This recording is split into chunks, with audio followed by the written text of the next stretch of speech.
Good morning, good morning. Good morning. We'll get started in just a couple minutes.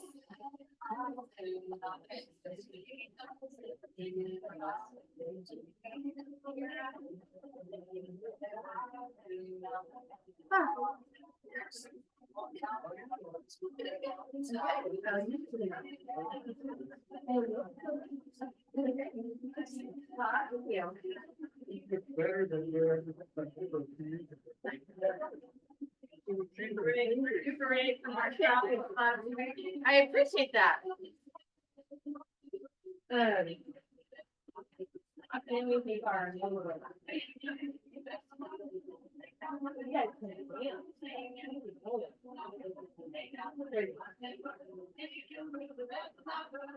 Is everyone having a fabulous Tuesday so far? Yeah.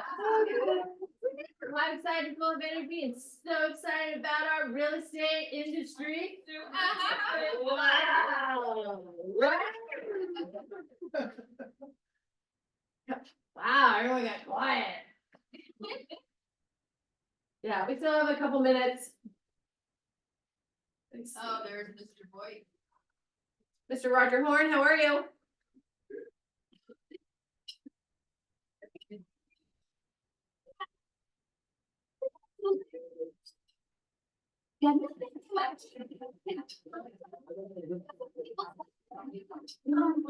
Oh, this is a good meeting for what we're going to do. Take it off. Right.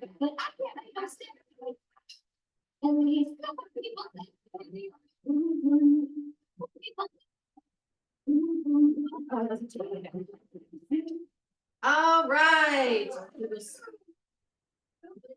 Look at everyone super excited to talk about real estate.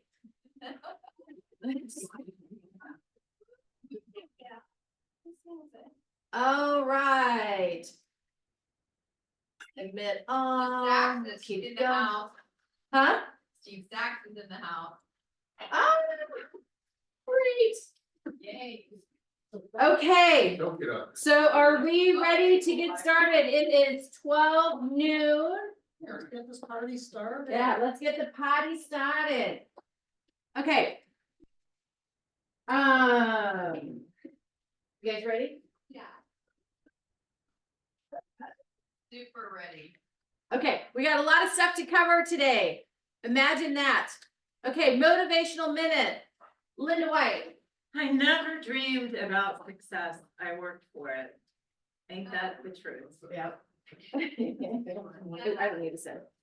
I never knew I was successful until somebody else told me I was either, because I was always working to do more. Yep, absolutely. So is there anything else you would like to elaborate on that? What that means, what that little tank quotes it means? No, it's okay. No, well, because it means something to me in my past industry. I was, worked in a very male dominated industry, and I would have women coming into the industry. And this is what I mean when I didn't know I was successful until somebody told me I was. They were like, how did you do it? How did you survive? How did you get so far up, the food chain, so on and so forth? And in my head, I'm like, I didn't do that. I was just working hard, trying to do the right thing by my clients, and and working hard. I had no idea that I was achieving something that was a role model for other people, because I was just doing work. Yeah, that's awesome, and congratulations. And it's transferred over to your success. 100%. 100%. That's Where there is no glass ceiling. There isn't. Only self-imposed. That is correct. Right, for each and every one of us. We all have our financial, hey Philip, we all have our financial thermostat, right? So a lot of times when we have our meetings and we have our coaching, we have different discussions, it's about helping you all break through that as well.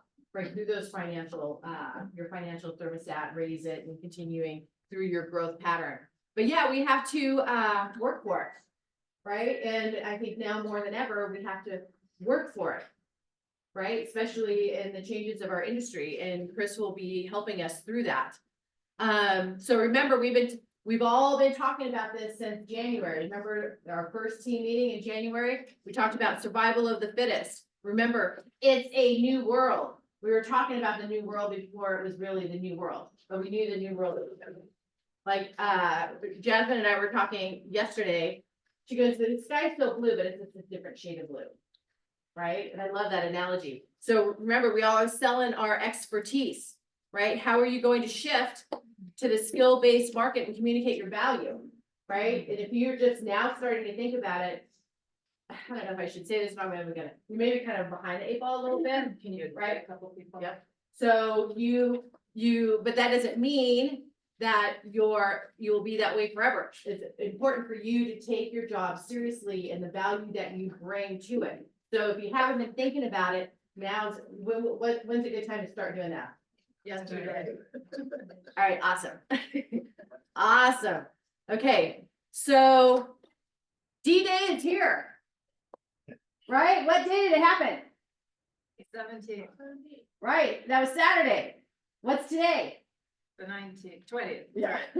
yesterday. Right, so we're in it. So D-Day is here. Now what? And you know what? Who's gonna talk to us about that? It is our broker moment with Chris Bowe. All right, Chris, take it away.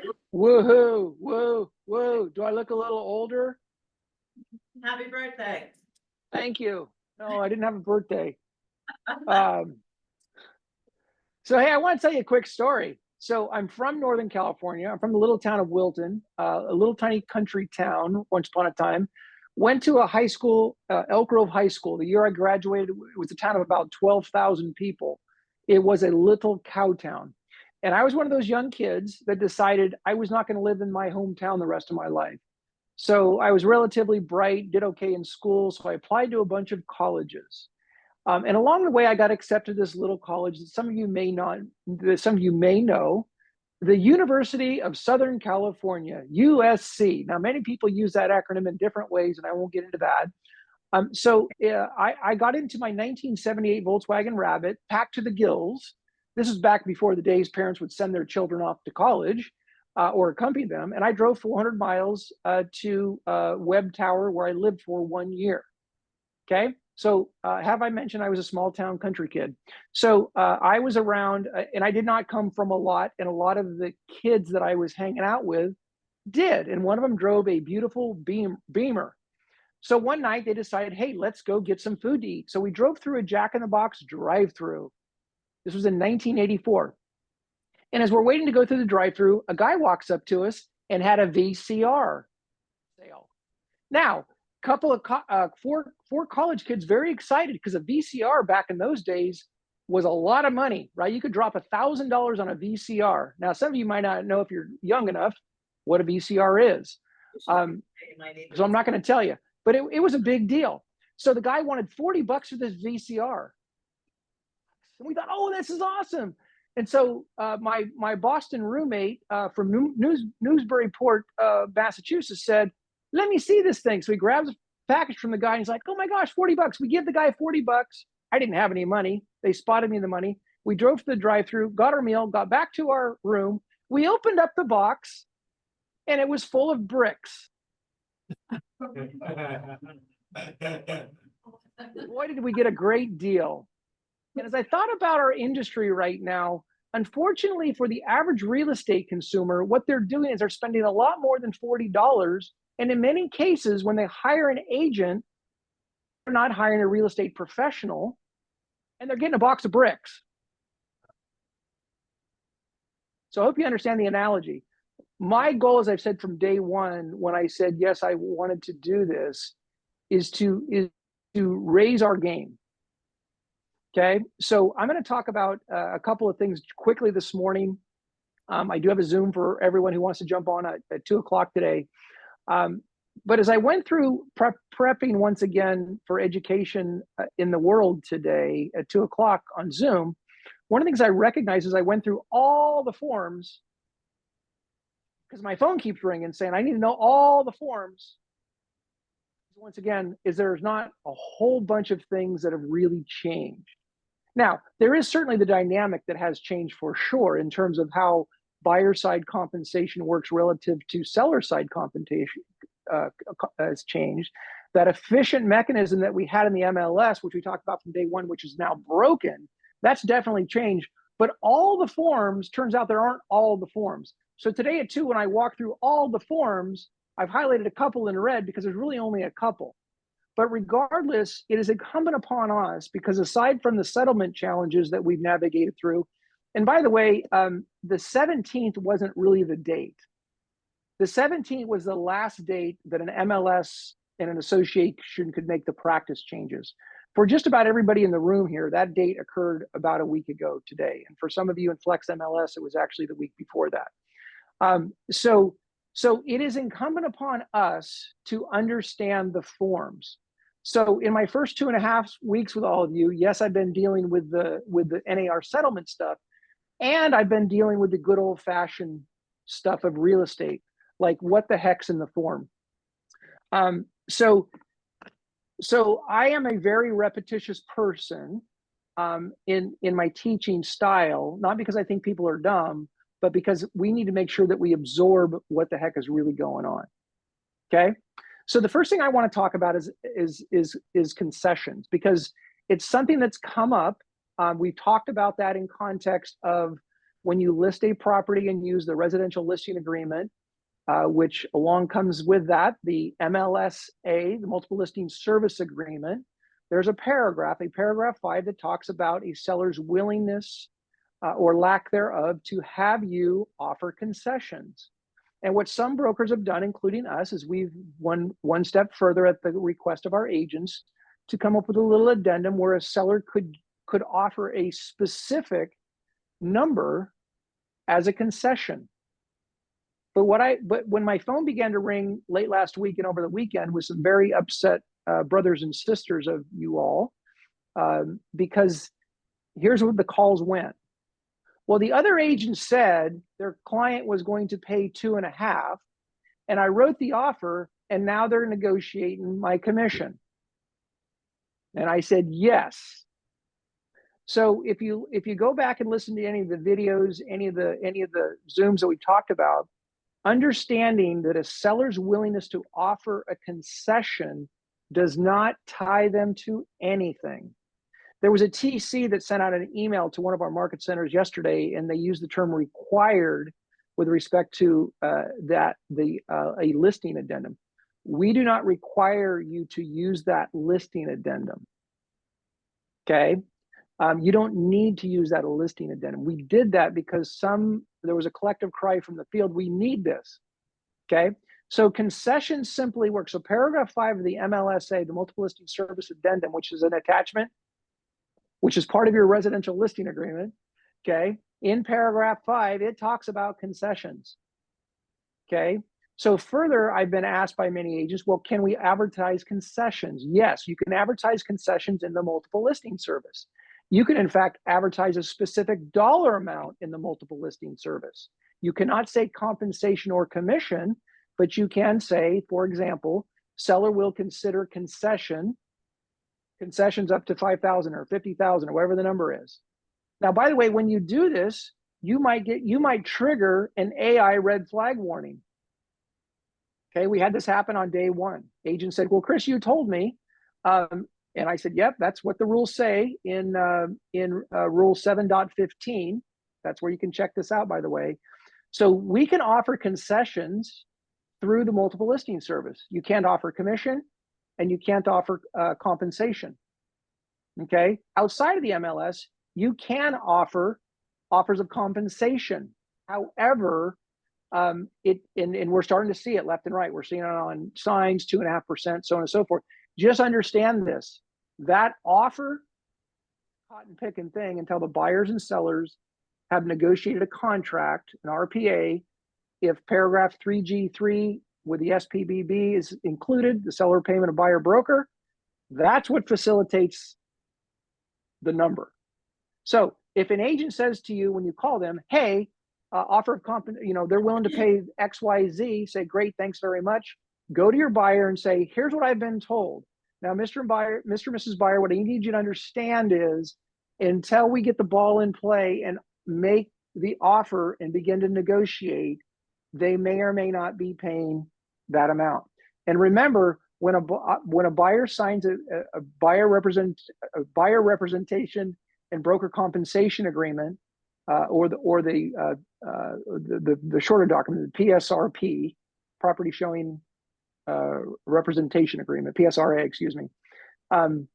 Their obligation is to pay you, the agent. Write the offer and use 3G3 at their instruction. They're asking the seller to pay their obligation to pay you. Okay, so understand that concessions don't mean a cotton picking thing until you've written a contract. Does everybody get that? Yes. They don't mean a cotton picking thing until you've written a contract, unless you've adopted some other methodology to secure commission. Okay, so it's a really, really, really important that you understand that. So don't set yourself up for failure. Don't set your buyer up for failure by saying, no problem, buyer. I just talked to the agent. They said 2.5%. Therefore, we get 2.5%. It does not mean that. Okay, so really, really, really important to understand that. The only other thing I'm going to say, and this is a general comment. Oh, hi, Chris. A general comment. We must read the forms. Most of the phone calls that I've taken, both with relation to the settlement and outside the settlement, I literally, and this is what I will do. When you call me, I'll say, great, I'm not going to give you my opinion. The only time I'm going to give you my opinion is if you say, hey, how would you handle something, or whatever the case may be. If you ask me something, I'm not going to give you an opinion. I'm going to say this: let's take a look and see what the RPA says. Let's take a look and see what the verbiage on the seller counteroffer says. Let's take a look and see what paragraph 11 says, what paragraph 14 says. I'm not going to give you an opinion, because if the form says what the form says, don't ask for an opinion. Okay. I love transaction coordinators. We use one, we have one, we train her, we edify her, not the other way around. And it's really important that we know more, because we are the professional, the transaction coordinator. So I feel bad for a young lady this morning who called me, got herself in a big mess. And this is a quote. She said this. She said, but my transaction coordinator told me. I said, well, unfortunately, your transaction coordinator is not the one who has a fiduciary. And if the lawsuit comes, the transaction coordinator is not the one that's going to be named in the lawsuit. Okay. So it's always been important that we read the paperwork, we know the forms, we are the transactional excellence zealot, because just as we talked about last week on the Zoom about 7 steps to a great buyer representation, when they choose to have us represent them and to pay us thousands of dollars, purchasing a box of bricks. Okay, Steph, that's all I got. Well, okay, anybody have questions before I ask my question? Hi, Stephanie. It's Susie. How are Hey, you? Susie. Great, hon, how are you? Great, missing you all. I just want to have a quick question, Chris. Last Sunday, I went around to see the open houses and to see what Yeah. the agents are doing.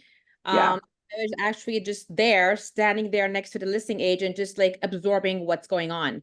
So I noticed that a lot of the agents were joining the buyers, and when that was the case, they just had this form. Because if you can go over what we need, because I have an open house coming up this weekend, she had a form called Open House Visitor Non-Agency Disclosure and Sign In. It was like a OHNA form.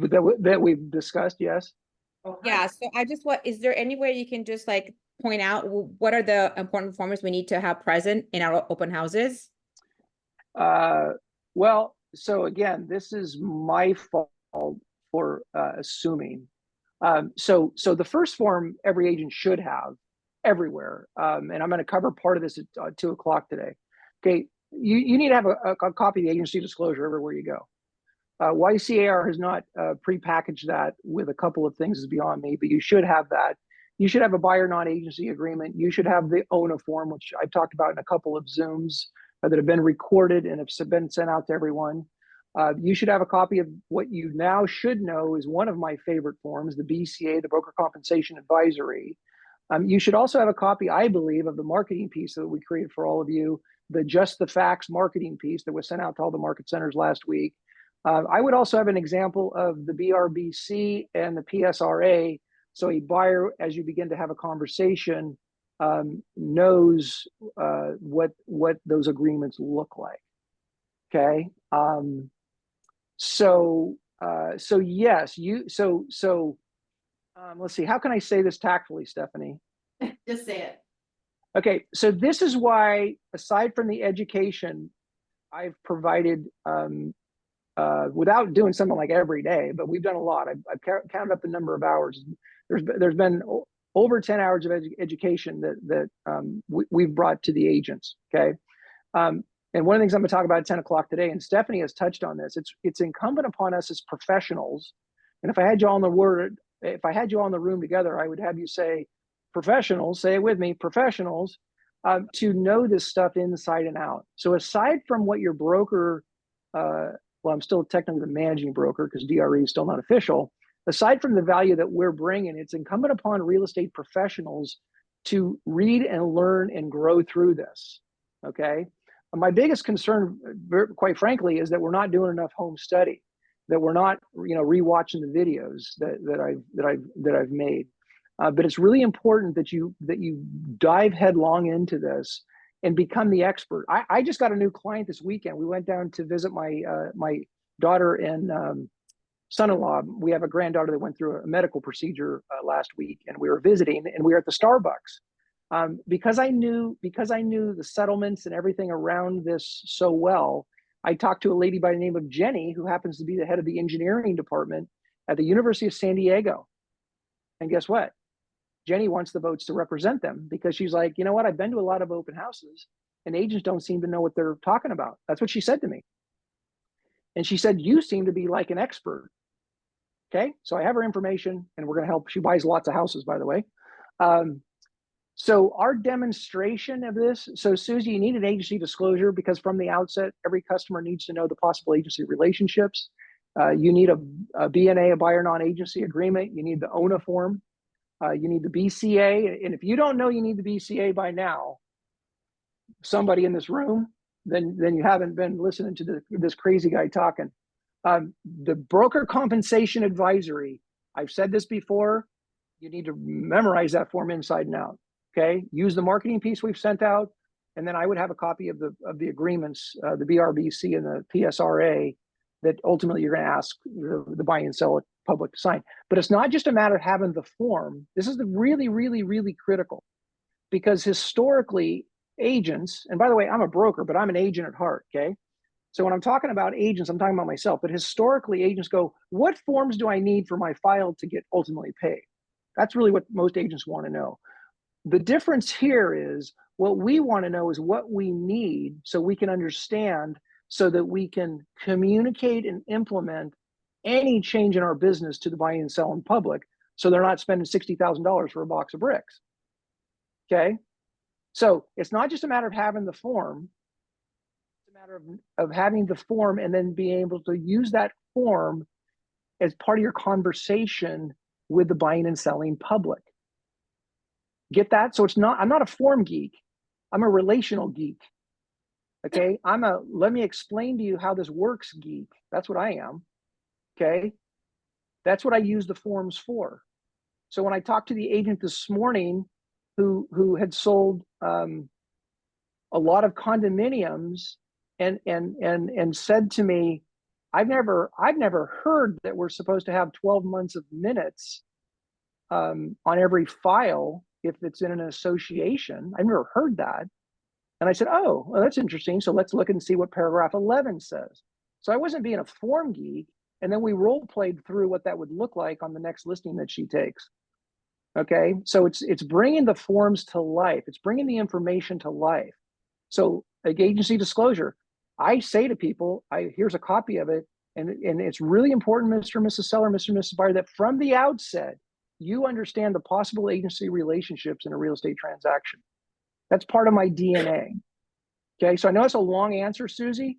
So the forms in themselves actually don't do us any good. In fact, they get us into trouble because if we don't know what they say and we do things counter to what the forms say, then we've created liabilities for ourselves and for our client and for our brokerage. Chris, I So have a those are question the regarding those those. are those are the forms that I'd be bringing. Agency disclosure.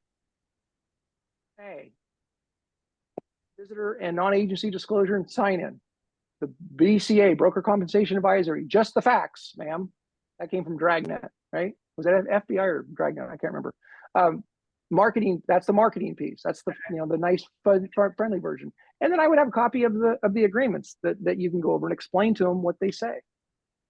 I would also, by the way, just as an aside, because so we sell the RPA. We sell our knowledge and understanding of the RPA. So I always have an RPA in my back pocket, so to speak. Okay, I don't have that on your open house list, but if you remember, one of the things I shared with you was a marketing piece. You should have a red envelope, and in your red envelope, it should say, caution, contents of this package should be handled only by a qualified professional. Could I get an amen here? Amen. Okay, so that's what we need to do. We can't just sit there and go, here's the form, here's the form, here's the form. Yeah. We need to know it. I want you to know it better than me. Okay, sorry, Steph. Well, and don't even get me started. Mm. I have time. Yeah, because I mean, and as they should, how many times have we all heard, read the contract? Read the contract, read the contract, read the contract. Yeah. And I guarantee you, there are people in this room who have not read the contract. Right? You all are professionals. You get paid well for doing what you're doing. Right? It's not just, hey, you know what, let me show you a house so I can get a $50,000 flipping check. So hey, Steph. Can I? Oh, go ahead, Steph. Sorry. Yeah, so My, do you my know, earpiece gift. do you know what your exposure is if you mess up big time? Because you don't know your shdizzle? Minimum of $20,000.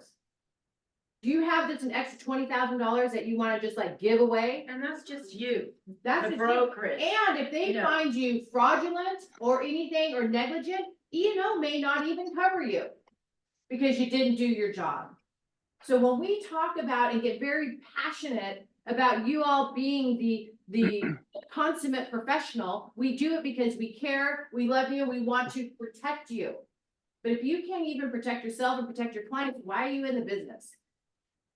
Okay. Amen. So hey, Steph. So here's the deal. So everything and everything that I'm preaching about, we literally use in the field and in our practice. So I don't want to get too many moving parts on some of the things that we do. But if I were to go on a competitive interview on a listing, and I haven't shared this before with you, okay, but when we do 7 steps to a great listing presentation, again, we want to give you the steps. Okay, we actually take and when I managed a really large real estate office, this was super easy, but because I always had either poorly drafted deposit receipts, we used to call them in the old days, or something on a counter offer that was ambiguous, poorly written, didn't make sense, whatever. And we would redact the name, the agent. We wouldn't have anybody. We wouldn't flush anybody out, but we would use those literally on listing appointments. And we would have them under the category of signs of incompetence. And we'd say, now, Mr. Seller, one of the things I want to explain is this: when you hire us tonight, what you get is somebody who has, you know, great character and great competence. So let's talk about what competence looks like. And then we'd show them copies of forms that were written in the field with the agent's name and company name, all that redacted, clients' names. So all they saw was the document, and they saw the poor practices. And we explained to them that when they hire us, what they get is somebody who doesn't do that. Does that make sense? So what we would tell our client is, Mr. Maceller, one of the things that we look for when we examine an offer is from another agent is we look for signs of incompetence. Did they miss a checkbox? Did they put in, for example, as is, when the contract already says as is? Did they not confirm agency correctly? So on and so forth. So we sell that in the marketplace. So Stephanie's right about the E&O and all those things. And on top of it, though, one of the reasons that I decided to join you all in this journey is to help you get more business, do better business, and ultimately have a better life. Which, having a better life means not getting sued and having to pay a $20,000 deductible. That makes me shiver. Okay, so everything we're talking about, ultimately, you're going to be able to translate when you're sitting at the kitchen table with a buyer or seller to explain why you're the best and why they should pay you more. And when they pay that $60,000, they're not getting a box of bricks. They're getting a highly qualified real estate professional. Yeah. Yeah, no, thank And, you. and by the way, regardless of where you are today, this is not an indictment of anyone because it's progress, not perfection. So wherever you are today, so I'm going to pick on Linda White. Linda White has a very, very, very high proficiency when it comes to a lot of the contractual stuff. Okay. So the Lindas of the world, she's just making the edge on the knife a little sharper. Okay. For some of us, get the knife, start getting the edge on the knife, and that's okay because we're the definition of doing excellence. And I said this the first day I was in your market center back 2 Wednesdays ago now, maybe 3 Wednesdays ago now. Doing the definition of excellence is doing the best you can with what you have in the time allowed.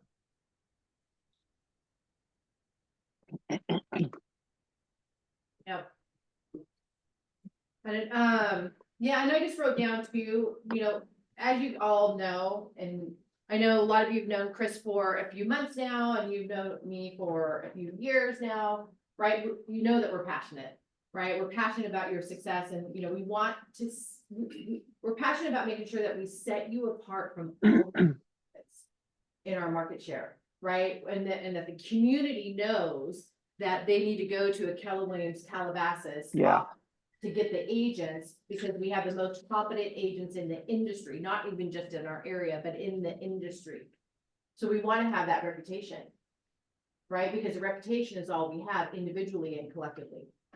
So I hope you feel and understand our passion, and that's why we get we just want the best for y'all. Does that make sense? Yes. Yes.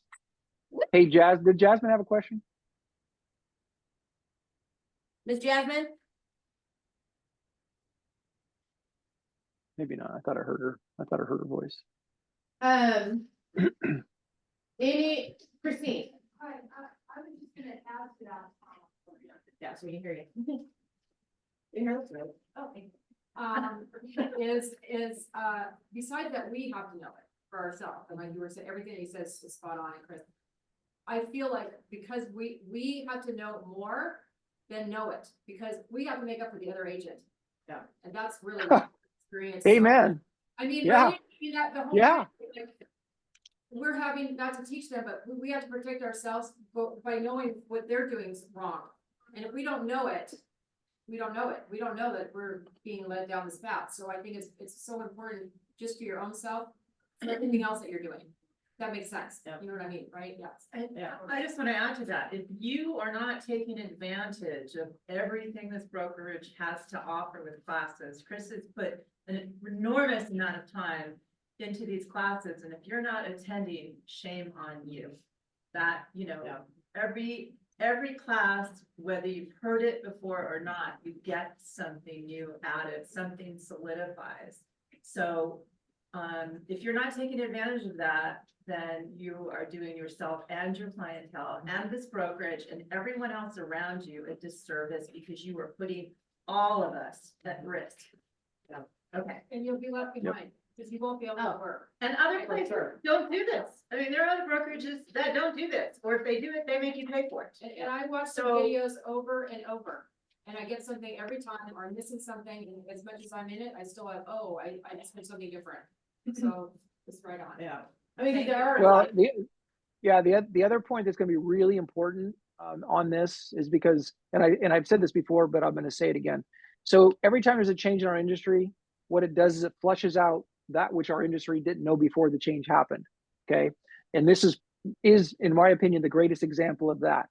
But the reason it's really important that we adopt this super quickly and understand the concepts and how this is all going to work, knowing that there are going to be some moving parts, is because this is going to change again. I guarantee you it's going to change again. There's a major broker out there who's created a form similar to the old Cooperating Brokerage Commission Agreement. Okay, and it's a very reputable firm. They created it. I've got all their documents that I'm reviewing.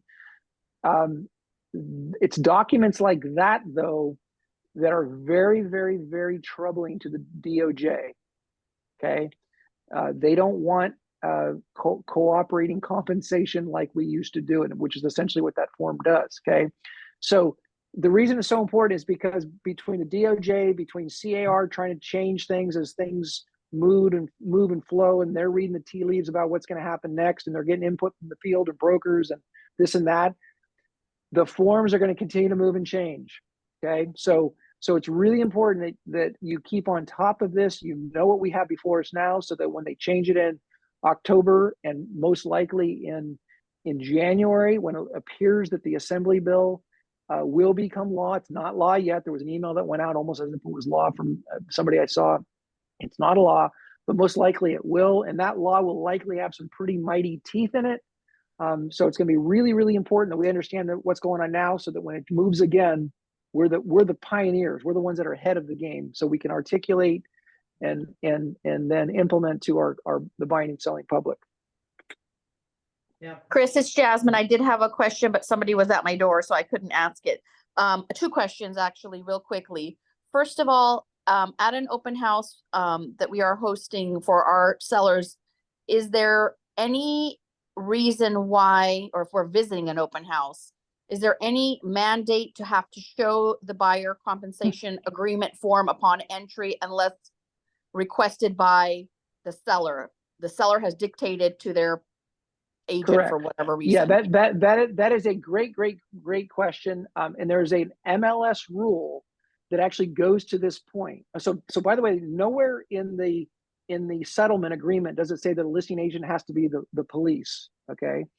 And then also the MLS rule, meaning they don't have to say, hey, check at the door, let me see your credentials, i.e. your BRBC.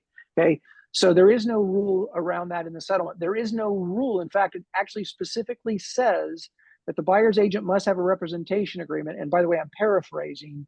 And then it says at the end of that paragraph, and I apologize because I don't have the scripture and verse memorized exactly yet. But right at the very end, it basically says that it is not incumbent upon the listing agent to police this situation. Okay. So to your question, which is a great one, Jasmine, unless a seller has given written instruction to their agent, they shouldn't be like stopping you at the door and saying, hey, look, can I see your buyer rep credentials? They shouldn't be. Now, here's the problem. To Christine's question, or not question, but comment, which I really loved. The trick is, well, now what do I do? Because the person doesn't have authorization, but they're demanding it. What I'm going to probably do is go, you know what? Another knucklehead. Here you go. Take a peek. Let us in, because I'm going to make sure my client isn't put at some detriment because there's some agent who doesn't know what the HE double hockey stick that he or she is doing. Okay. Great question, though. My other question is, usually my practice when I'm the listing agent is I have a binder with these documents, important documents that I want people to look at. If somebody wants to take a blank copy of something because my name is at the bottom of it, I would usually say no, because I don't want them filling it in with my name on it. Am I paranoid, or is that a thing? Well, so look, there's a saying that I learned as a young manager years ago, and it was only the paranoid survive. Okay. So what I always tell people is you don't want to be like Richard Nixon paranoid. Okay. But you don't want to be cavalier either. So there's some healthy level of paranoia. So I do like getting example forms into the public's hand. Okay, I do, because again, I think one of the challenges in our business, because unfortunately, many of the 470,000 agents in the land of California, very few percentage actually know what the documents say. So if they don't know what they say, certainly the buying and selling public doesn't know what they say. So I've been on a mission to have the real estate consumer think about the real estate transaction. And so as part of that, we do give forms freely. So if that's a concern, what you could do is you could redact your name, you could keep a supply, you Or could just write, have it say sample. Write sample across the top of it, right? But no, I like, because what it allows me to do, it allows me to demonstrate, hopefully I have a decent personality, but it allows me to take my nice personality and then my expertise and say, well, let me explain to you, and here's the package I have for you, so on and so forth. So I do like the paranoia part of you, though, by the way, Jasmine. So you could, but yeah, I think there's a way you can reconcile that. And and sell that in the Provide it. marketplace. Thank Yeah. you. Hey, Chris, I have a question. Yeah. It's a technical one, and I know that you and I will have to have a sidebar conversation on escrow aspects, Okay. right? So I had a situation yesterday where an escrow company is asking the buyer's agent for the BRBC. But obviously the SPBB was provided. So do they have to provide the BRBC as well to the escrow company? So if we look at the SPBB, buyer authorizes, now I am looking at a red line version that was set to be released 7/24. So I'm only pulling up, so there may have been some modification. So I'm going, so on the spot, I happen to have a red line version handy. Buyer authorizes buyer broker and applicable escrow holder upon request to deliver to seller or seller's broker a copy of the portion of the buyer representation agreement identifying the compensation has been agreed to be paid, such as the last page of CR form BRBC. So it does reference authorization to release at least a page to the escrow holder. Okay, awesome. Yeah, so we'll. It doesn't. schedule- It doesn't say. So I love. By the way, Stephanie, I love that question. And again, as I'm telling y'all, even though I have some like authority figure title around me, I still want you to say, "Hey, Chris, that's awesome. Thanks for that answer. Can you show me where you got that answer?" Because that's what will start to happen here. If you start to get into that, because if you can ask, me or Linda or Jasmine or Christine or somebody that really knows this stuff and say, well, could you show me? Because a lot of you look at like a Linda White and go, well, geez, she knows everything. So therefore, if Linda gives me the answer, I can accept it as gospel. And 9.9999 times out of 10, you probably can. But regardless, and this is really important for the newer people, just say, hey, that's awesome. Can you show me where in the contract it says that or whatever? Because that's what makes us all better, by the way. I often respond. Hope it's okay if I picked on you today, Linda. No, you're fine. I often. I'm stereotyping. I'm Say, stereotyping that look you're at the bright. document together, so. Yep. Well, because that's where all the answers lie. I'll say, go to Chris. Or late. Yeah. Chris, Yes. I'm wondering if you covered this already, because I also have a lot of lease clients. Yes. No, I'm just kidding. Go ahead. A lot of lease clients that I want to do like a BRBC on a lease. So you do, okay. So you want to do a tenant representation agreement. Okay. Is that right? Yeah. Because that would be the sister or brother of the BRBC. Right. It's called TRA. It's the tenant representation agreement, I think, off the top of my head. That's all good. Just a quick question. And also, when I was in the open house last Sunday, I was speaking with the listing agent, and she said, "You know what, Susie? I don't even think that in the when they send us the purchase agreement, I don't think they even need to include the BRBC." And I was like, "What?" She said, "That's not." No, that's correct. That's correct. By request. There's no requirement. So Kyle did an open house actually. So Kyle, the first listing we took, actually Kyle, some of you know my son is my business partner. So the first listing we took under the new rules, by the way, good news, we got multiple offers on it. So he did an open house. He brought all the things that we talked about. And it was interesting because he said to me this morning, he goes like, Dad, it was weird. He's like, agents are sending their BRBCs over with their offers. Right. And so, by the way, you might make a business decision to do that, to be friendly as part of your negotiation strategy with your buyer. But again, it's not incumbent upon you to just willy-nilly provide it. OK, so what I would suggest you do is just have a conversation with your buyer. Hey, here's the ups and downs, the pluses and minuses. Let's submit it with. But yeah, there's nothing that says you must submit your offer unless there's a written instruction or something that compels them to ask for it ahead of time. Can the listing agent ask for it from the buyer's agent? So paragraph 3 of the SPBB says seller of the buyer representation. That's the rules. Buyer's authorization, buyer's broker, and applicable escrow holder upon request to deliver to the seller or seller's broker a copy of the portion of the BRBC identifying the compensation. The whole purpose of the delivery of the document, and again, this is the thing that, again, if our industry would understand, well, why do we have that document, whatever that document is, that would help a lot. That's why I like concepts.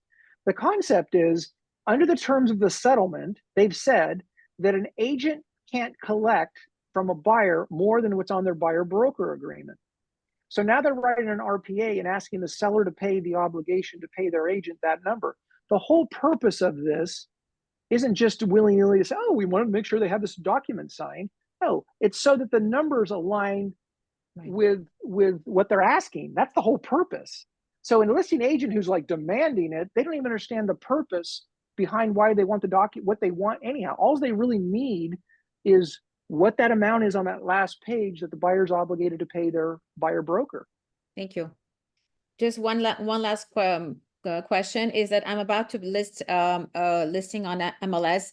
I just wasn't clear where we can say the seller is willing to offer concessions in the agent remarks. Okay, But so what is the exact wording? So keep in mind that when you pull up your listing agreement on forms, it should populate with that package the MLSA, multiple listing service addendum.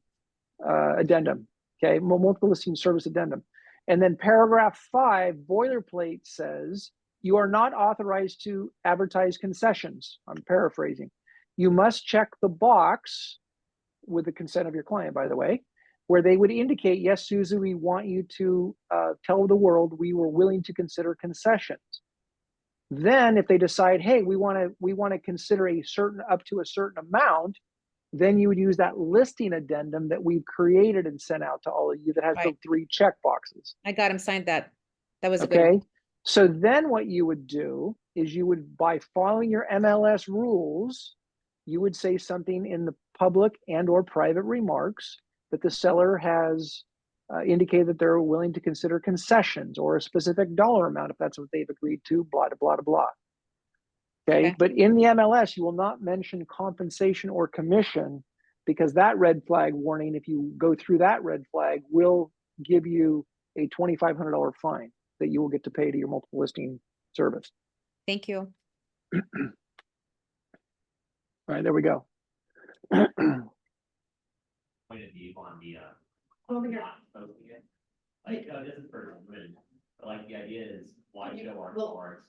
Can you come in here so you can be Yeah, heard? so then, and then he can hear you. But the idea is like, why show our cards? Like, I got a listing, I put in there, hey, seller's willing to help with concessions as long as your buyer authorizes you, all that stuff. And we got multiple offers, right? One guy's asking for 3%, one gal's asking for 2.5%, and one person's asking for 2%. And hey, I said, look, as long as the seller nets this number, we're good.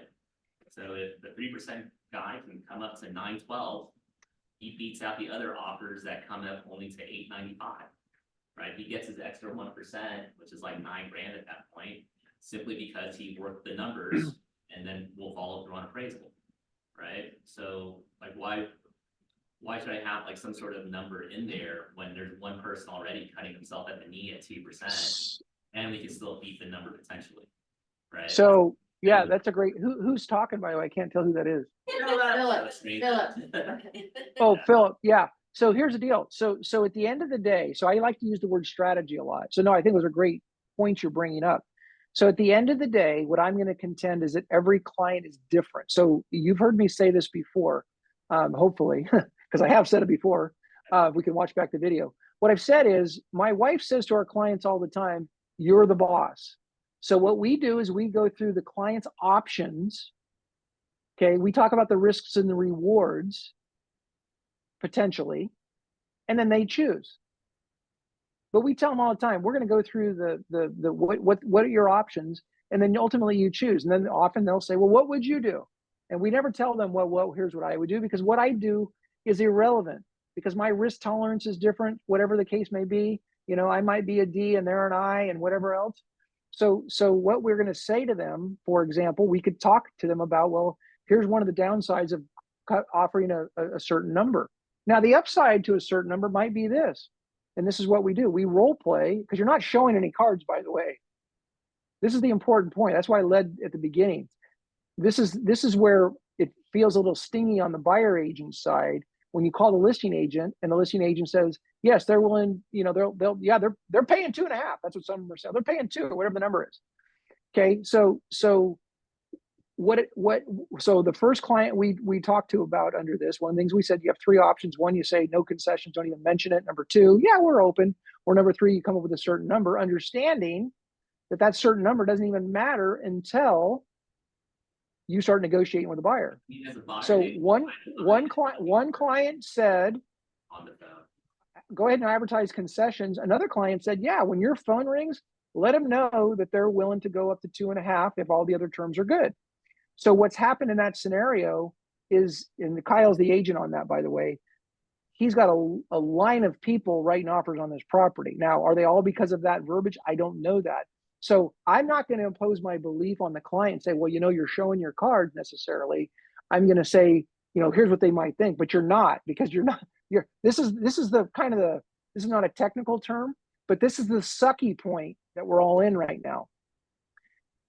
Just merely saying that my client's entertaining, it's no different than the price. When they list a house for $900,000, must they accept $900,000? No. No. What you're saying to the world is my client is willing to entertain an offer for $900,000. So our problem as an industry is we're hyper fixating on one of the terms of the contract. In this case, the term is the commission. But I just mentioned another term, the price. I could mention another term, the escrow length. These are all terms of the contract. So this would be no different, I don't think, than if an agent said, hey, how motivated is your client? Well, we're at 900, they're motivated, boy, they'd really like this, that, and the other thing, whatever the case may be. You're not buying your client to anything. You're not showing your hand. What you're doing is you're trying to say, hey, get us something on the table and see if we can make it work.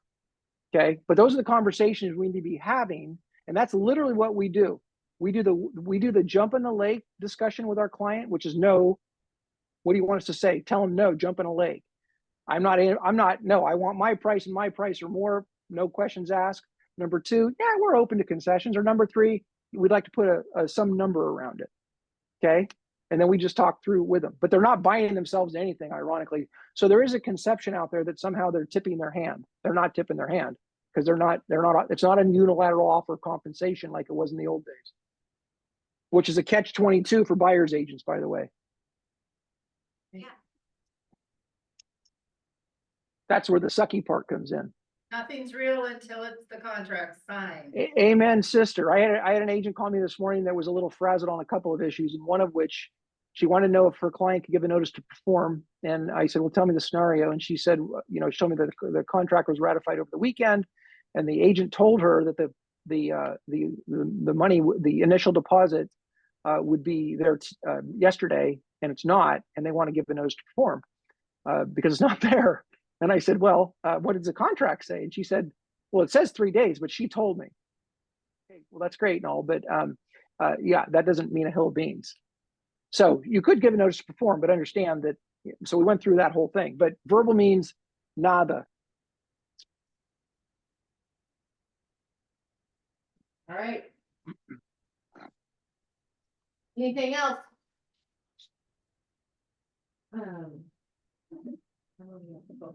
So by the way, Steph, we're gonna do the 2 o'clock today, and then on Friday we're gonna do I try to come up with clever titles. It's like, how many different ways can I say the same thing? So Fridays is entitled I Still Need Help. I was gonna call it Last Call, but I was afraid everybody'd show up drunk. So yeah, so Friday we're gonna go through again any of these questions. So we'll go through them over and over and over again because I wanted us to assimilate. And as we flow into next week, we're gonna get part 2 of the 7 steps to great buyer presentations. We're gonna get into part 2. We'll recap what we went through partly last week, get into part 2 of that, and then upcoming for the balance of the month and into September will be 7 steps to great listing presentation, which, by the way, will empower you and embolden you and cause you to want to actually read your real estate purchase contract, because the whole value is predicated on your knowledge and expertise on all the gosh darn paperwork that most of our industry hates and deplores. We just happen to love it because we know in order to do our job correctly, so the consumer's not buying a box of bricks for 60K, we must know our forms and paperwork inside and out. So that's what's on the docket coming ahead. All right, awesome.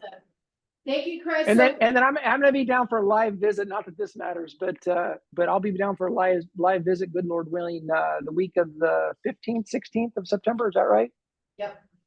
Yep. Thank you all. Thank you. So, hey, what time is your impromptu thing on Friday? I don't have it on the calendar. I sent you guys an invite just this morning. I think I did it. I think I'm doing it 1 to 3 is what I blocked out. Okay. All right, and then make sure y'all jump on with Chris today at 2. And I am recording everything. It's getting loaded up. I'm not doing a YouTube to the world, by the way. The YouTube that I'm doing are all they're not public, they're not private. It's the middle one. Not published, I think it's what they're called. You only have access to them if you have the link, okay, which the market centers are providing, okay? So, you know, you don't have to sit there for 6 hours watching them. You know, most of them are 20 to 30 minutes, except for the longer Zooms. But again, everything is recorded. So, you know, if you're sitting there debating between, you know, sharpening the axe for real estate or watching, you know, Lincoln Lawyer episodes that still have not been released for the new season, you know, you might want to sharpen the axe. he's so cute. Stephanie, Yeah, Tara Lynn? Hey, Chris. Oh, hi. Piggybacking on Philip, would it be good to say seller considering possible 3% concession No depending on percentages. Well, no, hold on. So you're talking about where? in the comments? Because I thought you said you could put an amount. So you can, CAN. So this is where, so by the way, and Tara Lynn, thank you, because you got a red flag for some other weird thing you were putting in the other week, and That's it what wasn't. I put concessions. Okay. Possible concessions. Okay. and So like- if you put, so you can put, for example, you know, public and private, you know, seller will consider concessions to buyer. So by the way, anything for the buyer, you can put whatever you want pretty much. They don't want you saying that, hey, the you know, the broker's going to get paid 3%. So concessions can be vague, i.e. seller will consider concessions. You can put that in public and private. You can also put in public and private a dollar amount or a percent. And then Okay. It just can't mention compensation or commission. So for example, you could say sellers willing to consider concessions, buyer concessions, whatever you want to call them, up to 3% of the purchase price with accepted offer, for example. Okay. Or to say seller will accept possible 3% concession depending on all contract terms. Would that be? Yeah, I something- mean, there is an assumption there anyhow. I mean, my biggest concern overall. So one of my biggest concerns about the sign writer, the 2.5% to the buyer broker, that sort of thing, which is not illegal, by the way. My concern ongoing is that the real estate consumers, when they don't get the 2.5%, make a claim for false advertising. Okay, so I think lawyers are just lining up, waiting to see how creative we all can be, so they can jump in and start filing the lawsuits. So the MLS rules do allow concessions to be mentioned. So they have a concession field, which you can say yes, no, and then you can in your public and private remarks, you can talk about concessions, and you can talk about specific dollar amounts. You just cannot say compensation or commission or anything where it ties it back to a real estate person being paid a commission. That's the bad flag. That's the bad one. You'll get a bad flag there. If you go through that one, that's the one you'll get the $2,500 fine on. It's risky. You know, my thing about what you were talking about is that they do have it as a field. Seller will consider concession. Yes, no. It's a yes, no. I don't know why it's so hard because to me, I see what all the listings came out after the change. No of the new listings or old listings that were converted are the agents changing to put yes or no. Like, to me, leaving it blank is just, I was on a mastermind yesterday, and it was all over the United States, so everybody has different, you know, they don't even have it written in like our RPA has for that, so it's pretty crazy, but anyway. If the listing is saying yes, if the listing is hardline and someone writes no, I can't imagine if I was a listing agent, I would have it like that unless my client was absolutely, I'm not. Because you, It, because you. well, Yeah. yeah, so Christine, I'm so glad you said that. And again, this is, so by the way, so ultimately what, and Christine hasn't said this, but embedded in what she said is this. Okay, and this is the concept. This is why it's so important that we understand concepts. The concept here is, what is the seller authorizing you or requesting you to say to the world about their property? Okay, that's the real question here. And this is the part I think it's very unfortunate that coaching companies don't cover with their clients, because all they're doing is telling them, go get more business, which is great. We got to get more business, but if we're not doing better business, particularly in this climate, it's laden with disaster. Okay, but what Christine's really embedded there is the fact that we need to have conversations with our people and say, how do we want to handle this thing? And if an agent is being maverick cavalier and deciding they know what's best, that's where lawsuits come. Because the question is this, well, Stephanie's phone rings, my phone rings, and they say, hey, let me ask you a question. Is there a reason why your agent didn't click the box? Because we had this discussion and we checked the box on the MLSA that said, I want you to tell the world about the concessions, and they didn't even check the box. That's contrary to what I asked them to do. Why did they do that? I can tell you right now, I don't have a very good answer for that. And neither does Stephanie, and neither does our legal. Except for like, oh, maybe they were having a bad day. I don't know. So it's important that we partner with our customer, and it's I captain. Unless they're telling us to do something that's illegal, immoral, and ethical, it's I captain. Maybe you would do it differently, but guess what? You're not them. My takeaway from Oh. that is you need to go edit any current listing you have to address that field, because they did not, just because you had a percentage listed in there before, they did not automatically check the box for you. That's Yeah. my takeaway from that. If you have a listing, Yeah. go and edit it and put yes, no. Right, and for me, Yeah. what I'm doing in my listing is that I'm gonna, if my client's saying yes, or they would consider it, which they're gonna be, I don't wanna say schooled, but that's the best word I can think of, to educate them on what does it mean. You have the prerogative to say yes, no, maybe, you have a prerogative, right? So it's gonna Right. offer, and depending like what Philip said, I would have it, have them be like, it's a yes, we're gonna see how it's gonna work out. So I almost feel like you need nothing in a blurb telling any private remarks about anything, because you're gonna say yes or no. And if you're putting yes, Yeah. the agents know. And on the other So- side of that, for buyer is, I talked to some agents and they have 40 calls in, an hour on their listing with agents asking, what are they paying? What are they paying? And my thing is, this is for me again, it doesn't mean it's right, this is what I'm doing. Sure, it's right. Right. I'm not calling the listing agent if I'm a buyer rep. My thing, it's on the RPA, exactly what Philip said, they're gonna look at the offers on both sides for me, you're gonna look at it, here's what it is with it 3%, here it is with 2%, here it is with it. I don't care what the listing agent says. And the less contact that I have to call a listing agent and ask them about their agreement for this, please, I don't have the time for that. Yeah. Yeah, and I don't disagree with that at all, Christine. So again, I'm going to just share with you how we work with our buyers. Okay, so it's not. So I agree. So again, here's what I agree with in the concept. And by the way, you've mentioned, and like I said, I'm not going to give you opinions about what contracts say. I might give you an opinion about here's how we do whatever business practice, just like Christine is doing or Philip's doing. It's not a right or wrong here. Okay. So what we do with our buyers, for example, is we say, Mr. and Mrs. Buyer, this would be for somebody who maybe doesn't have the financial wherewithal to ultimately pay us the amount that's on the buyer broker. Okay. So we're gonna role play. We role play with our clients a lot. So what we do is we say, listen. So at the end of the day, and we explain to them the fact that we may call a listing agent. The listing agent says, nope, jump in a lake. Okay. Now, Mr. and Mrs. Buyer, what we need to understand is just because the agent says that doesn't make it so. So what I'd like to know from you is, if an agent does call me and tell me that, or find that out somehow, do you want me to show you that property still or not?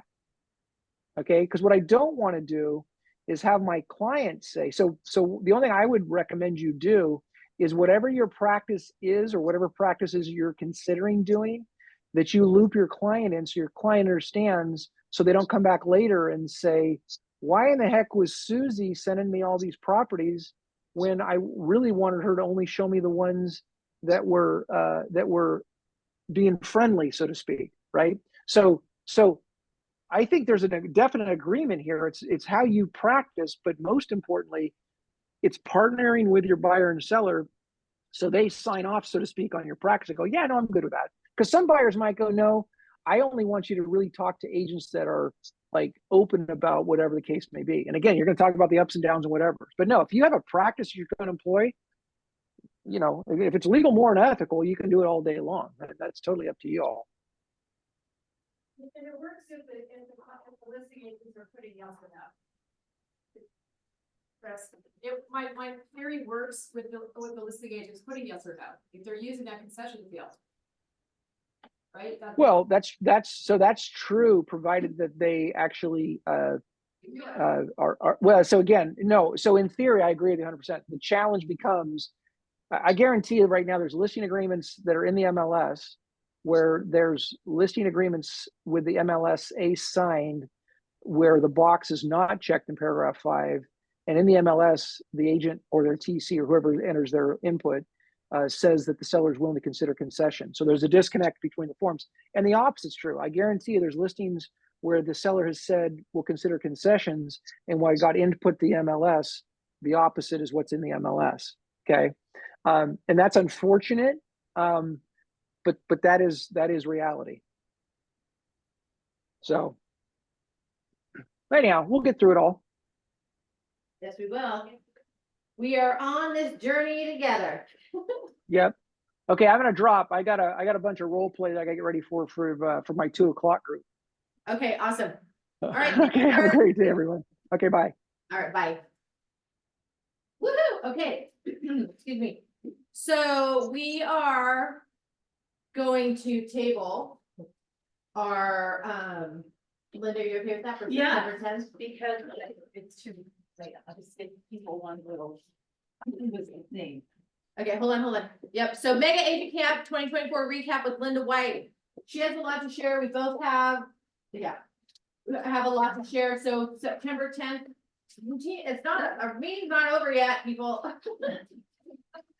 All right, so Linda gets right. Do the work. Yeah. Gary Keller said, shut up and Do the work. do the work. Right? Let's just do our thing. Okay, I just want to make a couple announcements. Look at all the people we have joining our amazing brokerage. Hudson, Richard, Ebony, Alon, Rebecca, Cynthia, Jessica, Azadeh. So congratulations, welcome. We're excited to have you all here. Happy birthday to all the August babies. So most of them are Leos. Like me.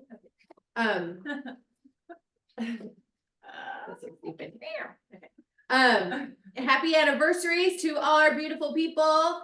Look at Maria's been here 7 years. Wow. Karen, Susie, even with us for 3, Nicole 3. Woohoo! Congratulations. Monica 2 years. God, she's had her license already for 2 years. So congratulations to everyone. Thank you for being such an amazing part of our family. So congratulations. And then our sales, look at our July people closed over 2 million in volume. Team Smith, Doug Pitts Group, Linda White, Mika, Raz, Roger Horn, Samantha Mitchell, and the Galouz Group. So congratulations. And I also wanted to state, Doug Pitts, how many units do you think he closed in July? He's not happy unless he has 17 escrows. We heard that already, so. He closed 11. 11. So he's not happy. So please, a huge recognition for the incredible work that Doug and his team does. 11 closed transactions in the month of July. So wish him, just reach out and say, hey, congratulations, dude. That's awesome. She is under the weather. Oh, I forgot to skip that one. Linda Whitecap.